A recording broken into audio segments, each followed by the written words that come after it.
अस्सलाम वालेकुम my YouTube family, कैसे हैं आप सब लोग। उम्मीद करती हूँ ठीक ठाक होंगे। और जैसा कि आप देख रहे हैं, आज की रेसिपी है गुड़ वाले चावल। जी हाँ जनाब, मेरी मम्मा की रेसिपी है ये। और आजकल हो रही हैं बारिशें, तो सोचा ये रेसिपी डाल दी जाए। और इंग्रेडिएंट्स को कर लीजिए पहले नोट, उसके बाद आपको बताती हूँ ये रेसिपी कैसे बनेगी। तमाम इंग्रेडिएंट्स को आप लोग नोट कर लीजिए, देख लीजिए क्या क्या चाहिए हमें, उसी हिसाब से फिर आप लोग भी मंगवाइएगा, बनाइएगा और बहुत ही मज़े के बनेंगे। और बारिश का मौसम इंजॉय कीजिएगा। गुड़ देख लीजिए, गुड़ मैंने लिया है पुराना। ये देखें, ये डार्क कलर का है। जो होता है नया वो होता है लाइट कलर का, लेकिन कोशिश कीजिए कि आपको यही वाला गुड़ मिले, क्योंकि जो लाइट कलर का गुड़ है, नया गुड़ है, उसका वो टेस्ट नहीं आता, वो खुशबू नहीं आती। गुड़ के बारे में आपको बता दूं, क्योंकि काफ़ी लोग इस बारे में कंफ्यूज हो जाते हैं कि इतने चावल हैं, इतने चावलों के लिए कितना गुड़ चलेगा। तो मैंने लिए हैं 1 किलो चावल और इसके लिए मैंने लिया है 3 पाव गुड़। ठीक है जी, इसी तरह से आप लोग भी क्वांटिटी गुड़ की मैनेज कर लीजिएगा। फर्स्ट स्टेप ये है, सबसे पहले हम लोग एग बॉईल कर लेंगे।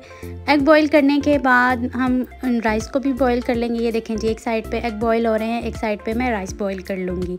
राइस बॉईल कर लीजिए, एग बॉईल कर लीजिए। नेक्स्ट स्टेप क्या होगा ये मैं आपको बताती हूँ। पहले राइस आपको दिखा दूँ कि हमें किस कंडीशन में राइस चाहिए। ये मैंने राइस कर ली हैं बॉईल, आधे कच्चे आधे पक्के। ठीक है जी, जिस तरह से वो बड़े कहते हैं कि एक कनी पर होने चाहिए, उस तरह से मैंने चावल रखे हैं, बिल्कुल कुक नहीं किए।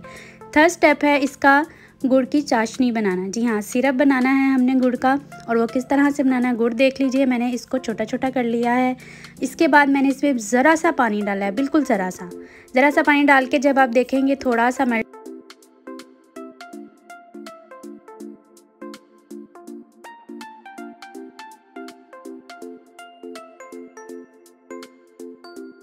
और जैसे ही गुड़ मेल्ट होना शुरू हो जाए तो आप अपना फ्लेम मीडियम कर लीजिए, ताकि वो जल्दी जल्दी से कुक हो जाए, क्योंकि हमने बिल्कुल इसको ड्राई नहीं करना। मिल्क को हमें सिरप चाहिए। ये देखें, इस तरह से थिक सिरप हो जाएगा। अभी आपको मैं सिरप दिखा रही हूँ, मेरा सिरप बिल्कुल रेडी है। जब ये रेडी हो जाए उसके बाद आप इसे ड्रेन कर लीजिए। ये देखें, जिस तरह से मैं ड्रेन कर रही हूँ, इस तरह से आप लोग भी गुड़ के सिरप को ड्रेन कर लीजिए। जी जनाब, सब कुछ रेडी हो चुका है, देख लीजिए। राइस भी बॉयल हो चुके हैं। मैंने बादाम को पील ऑफ कर लिया है, नीम गर्म पानी में से भिगोया और बहुत ही आसानी से इसके छिलके उतर गए हैं। और अंडे भी उबाल लिए हैं। अब हम चलते हैं अपने लास्ट स्टेप की तरफ, जो है मेन स्टेप। मैंने जो थोड़ा सा प्याज लिया था, उस प्याज को मैंने इस ऑयल में डाल लिया है और इसको सौते करना है। ये देखें किस तरह का कलर है। इसके बाद इसमें मैं डाल रही हूँ इलायची और इसको भी थोड़ी देर के लिए इसमें करना है फ्राई। और प्याज लाजमी डालना है, इसे अवॉइड नहीं करना, बहुत अच्छा टेस्ट और स्मेल आएगी। इसके बाद आपने जो चाशनी बनाई थी, गुड़ सिरप बनाया था, वो आपने इसमें ऐड कर देना है, जिस तरह से मैं कर रही हूँ। साथ साथ देखते जाइए और सेम यही चीज़ करेंगे तो आपके राइस बहुत ही मज़े के, बहुत अच्छे बनेंगे।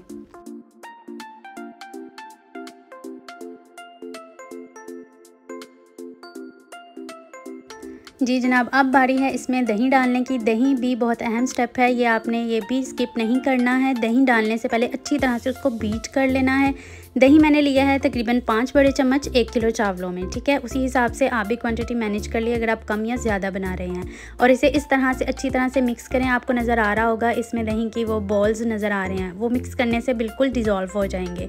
जैसे ही डिज़ोल्व हो जाएं, ये कंडीशन आप देखें, बॉयल आ रहा है सिरप को, इसमें आप ये सारी ड्राई जो हमारी इंग्रेडिएंट्स थे वो सारे ऐड कर देने हैं। ऐड करने के बाद इसको हिलाएं। सिर्फ आपने 2 से 3 बार इसको इस तरह से मिक्स करना है।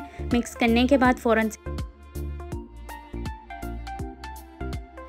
जी जनाब, अब मैं इसमें राइस ऐड कर रही हूँ। और जब तक राइस ऐड हो रहे हैं, आपको एक और चीज़ बता दूँ, इसकी एक बहुत ही अहम टिप। सब लोग यही कहते हैं कि जब हम सिरप में डालते हैं राइस तो वो बहुत सॉफ्ट हो जाते हैं। अगर आपको लगे कि आपके राइस सॉफ्ट होने की स्टेज पे हैं या सिरप ज़्यादा बन गया आपसे, आपने उसमें राइस ऐड कर दिए हैं, तो आप इसको तेज़ आंच पर पकाएं। ठीक है, हल्की आंच नहीं करनी, उससे आपके राइस ख़राब हो जाएंगे। तेज़ आंच पर पकाएं, उसी के अंदर ये पक जाएंगे और इसको फिर स्टीम या दम देने की ज़रूरत नहीं है। मैं इसको स्टीम दूँगी, क्योंकि मैंने आपको बताया था कि मैंने अपने राइस फुल कुक नहीं किए। स्टीम देने से पहले ये कंडीशन आप देखें, सिरप कितना ड्राई हो गया था। स्टीम देने से पहले उसमें मैंने डाले हैं बादाम, और बादाम के बाद इसमें मैंने डाले हैं बॉयल एग्स डालकर अब मैं इसे स्टीम करती हूँ। मैंने इसे दी है बस 10 मिनट। ठीक है, 10 मिनट के बाद माशाल्लाह से देखें इसकी लुक कितनी मज़े की लग रही है, कितने ज़बरदस्त लग रहे हैं और कितने ही खिले खिले लग रहे हैं। ये बिल्कुल भी सॉफ्ट नहीं हुए, जिसका हमें डर होता है कि सिरप डालने के बाद चावल हमारे ख़राब हो जाते हैं। आप लोगों ने भी इसी तरह से बनाने हैं, बहुत ही मज़े के बनेंगे, बहुत ही लेवल का इसमें मीठा होगा। कुछ लोग जो ज़्यादा मीठा नहीं खाते, अगर इसी तरीके से इतने ही इंग्रेडिएंट्स यूज़ करेंगे तो चावल बहुत ही मज़े के और टेस्टी बनेंगे। और ये लास्ट पे मैं गार्निश के लिए इसमें डाल रही हूँ खोया। गरम गरम चावलों में खोया डालेंगे तो उसमें बिल्कुल मेल्ट हो जाएगा, इसलिए थोड़ी सी हवा लग लेने दें। उसके बाद इसमें आप खोया ऐड करें। वाले मज़ेदार चावल रेडी हैं। जी जनाब, हो रही हैं बारिशें, सर्दी का मौसम है, गुड़ वाले चावल बनाएं, एंजॉय करें सब घर वालों के साथ, बच्चों के साथ। दुआ में याद रखिएगा। नेक्स्ट रेसिपी के साथ फिर आपकी खिदमत में हाजिर होंगी। अल्लाह हाफिज़।